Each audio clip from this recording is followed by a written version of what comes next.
Hello বন্ধুরা, নমস্কার। আজকে আবার দুটো রেসিপি নিয়ে চলে এসেছি। আশা করছি আজকের রেসিপি তোমাদের খুবই ভালো লাগবে। ভালো লাগলে অবশ্যই লাইক কমেন্ট শেয়ার করবে। আর যে সকল বন্ধুরা এখন আমার চ্যানেলটাকে সাবস্ক্রাইব করনি, অবশ্যই সাবস্ক্রাইব করে এই দিদিটাকে একটু সাপোর্ট করো। তাহলে চলো আজকের রেসিপিটা শুরু করা যাক।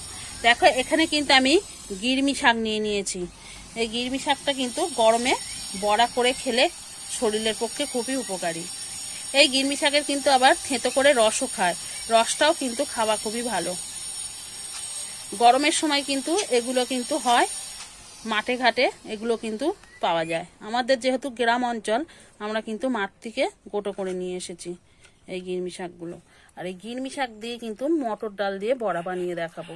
খেতে কিন্তু বন্ধুরা খুবই ভালো লাগে। আর এখানে দেখো আমের গুটি নিয়েছি কেটে, অনেকটাই কিন্তু দেখো কচি আমের গুটি কিন্তু কেটে নিয়েছে। এই কচি আমের গুটি কিন্তু ঝোল বানিয়ে দেখাবো। এই আমের গুটিটা কিন্তু গরমকালে ঝোল খেতেও খুবই ভালো লাগে। আর আমাদের মা ঠাকুমারা যেভাবে কিন্তু এই আমের গুটিটা ঝোল বানাতো সেইভাবেই তোমাদের দেখাবো। তাহলে চলো রেসিপিটা শুরু করা যাক। দেখুন বন্ধুরা, আমি কিন্তু উনুনটা ধরিয়ে কড়াইতে জল বসিয়ে দিয়েছি। এবারে দিয়ে দেবো কিন্তু ধুয়ে কেটে রাখা আমটা কিন্তু আমি ভালো করে একটু সিদ্ধ করে নেব। এখানে কিন্তু আমার আমটা ভালো করে সিদ্ধ হয়ে গেছে। এই দেখো খুব সুন্দর করে কিন্তু সেদ্ধ করে নিয়েছি। এবারে এখানে কিন্তু পরিমাণ মতো লবণটা দিয়ে দেব, আবার সামান্য একটু হলুদ দেব, দিয়ে কিন্তু ভালো করে নেড়ে চেড়ে নেব।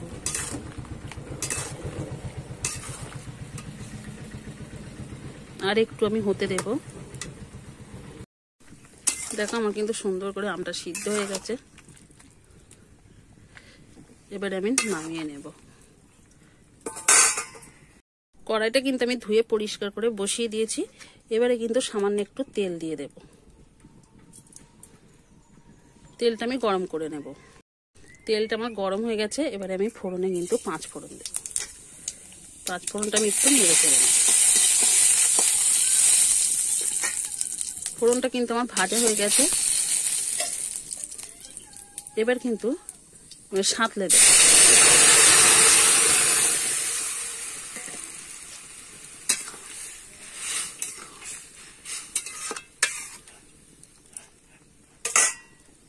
আমের ঝোলটা এদিকে ফুটে উঠেছে। এবারে কিন্তু আমি পরিমাণ বুঝে চিনিটা দিয়ে দেবো। চিনিটা কিন্তু তোমাদের পরিমাণ বুঝেই দিতে হবে। আমটা যদি টক হয় কিন্তু একটু বেশি চিনি দিতে হবে, আর কম টক হলে কিন্তু একটু অল্প চিনিতেই হয়ে যাবে। সেটা কিন্তু তোমাদের বুঝেই চিনিটা কিন্তু দিয়ে নিতে হবে, তোমরা যে যেমন মিষ্টি খেতে পছন্দ করো। এবার ভালো করে আমি কিন্তু আমের ঝোলটা ফুটিয়ে নেব। দেখো আমার আমের ঝোলটা কিন্তু ভালো করে ফুটে গেছে। আর যেহেতু আমি আমের ঝোল করছি ওই জন্য কিন্তু এরকম হালকা রাখবো। দেখে বুঝতে পারছো, এরকম কিন্তু হালকা রাখতে হবে, খেতে কিন্তু খুবই ভালো লাগবে। আমার কিন্তু আমের ঝোলটা রেডি হয়ে গেছে। এবার ভালো করে আমি ফুটিয়ে নিয়েছি। এবারে নামিয়ে নেব। ওইদিকে তো চাটনিটা আমি নামিয়ে নিয়েছি। আর এবারে কিন্তু গিরমি শাকের বড়াটা তৈরি করার জন্য সবকিছু আমি এর মধ্যে নিয়ে নেব। দেখো একটুখানি কিন্তু আমি লঙ্কা বাটা নিয়েছি। এবার যে ডালটা আমি ভিজিয়ে রেখেছিলাম তোমাদের দেখালাম, সেই ডালটা কিন্তু আমি বেটে নিয়েছি। এরকম একটু দানা দানা করেই কিন্তু বাটতে হবে। এবার ডালটা নিতে এর মধ্যে নিয়ে নেব।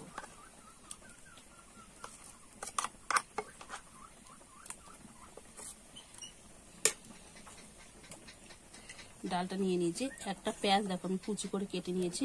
আর যে গিরমি শাকটা তোমাদের দেখালাম সেই শাকটাও কিন্তু আমি ভালো করে কেটে নিয়েছি। এবারে সব একসঙ্গে দিয়ে নেব।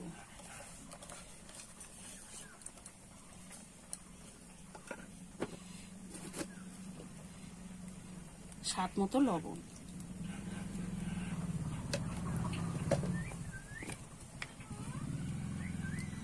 একটুখানি আমি হলুদ গুঁড়ো দিয়ে দেবো।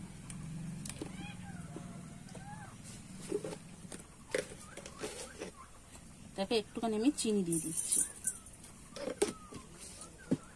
দিয়ে কিন্তু ভালো করে এবারে মেখে নেব। এটা চাইলে তোমরা চালের গুঁড়ো বেসন দিয়েও করতে পারো, সেটাও কিন্তু খেতে ভালো লাগবে।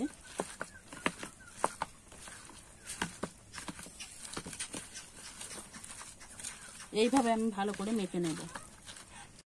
আমি কিন্তু ভালো করে দেখো সবকিছু মিশিয়ে কিন্তু মেখে নিয়েছি। আমি কিন্তু কড়াইটা বসিয়ে দিয়েছি। এবারে কিন্তু তেলটা দিয়ে দেবো।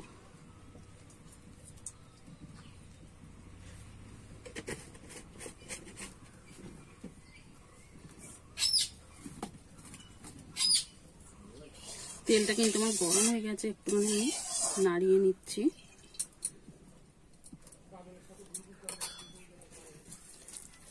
দেখো আর একটু কিন্তু আমি মেখে নিচ্ছি।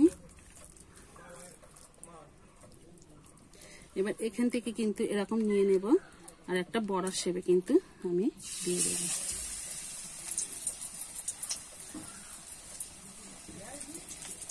আমি কিন্তু এরকম করে দিচ্ছি, তোমরা তোমাদের পছন্দ মতো শেপে দিয়ে দিতে পারো।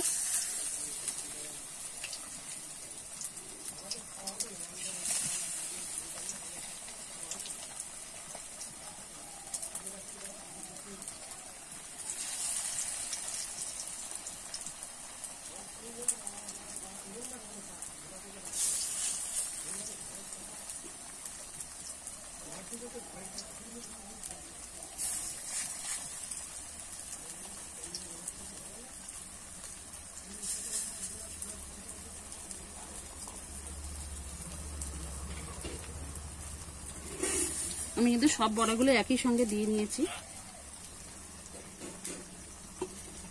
বড়াটা হতে দেব। দেখো আমার কিন্তু এক পিঠ হয়ে গেছে, এবারে উল্টে দেব।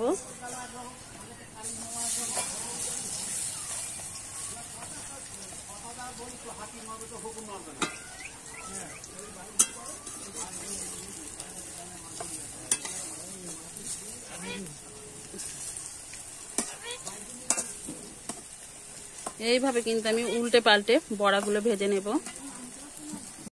দেখো আমি বড়াগুলো কিন্তু উল্টে পাল্টে ভালো করে লাল লাল করে ভেজে নিয়েছি। এবারে কিন্তু তুলে নেব। তেলটা আমি ভালো করে ঝরিয়ে তুলে নেব।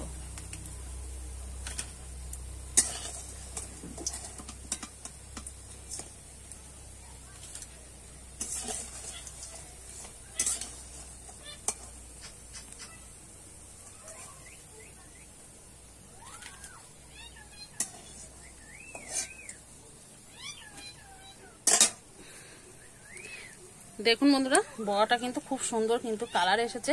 আর এরকম কিন্তু গরমকালে বড়া খেতে কিন্তু ভাতের পাতে খুবই ভালো লাগে। দেখতে পাচ্ছ, তাহলে কিন্তু আমের ঝোল আর গিরমি শাকের বড়া দুটোই কিন্তু রেডি হয়ে গেছে। বাড়িতে একবার হলেও এইভাবে বানিয়ে খেয়ে দেখো, খেতে কিন্তু খুবই অসাধারণ লাগে। তাহলে আজকের মতো রেসিপিটা এখানেই শেষ করছি। আবার নতুন কোনো রেসিপির সঙ্গে দেখাবে। ততক্ষণে ভালো থেকো, সুস্থ থেকো, সাবধানে থেকো। অবশ্যই বাড়িতে একবার বানিয়ে খেয়ে দেখো।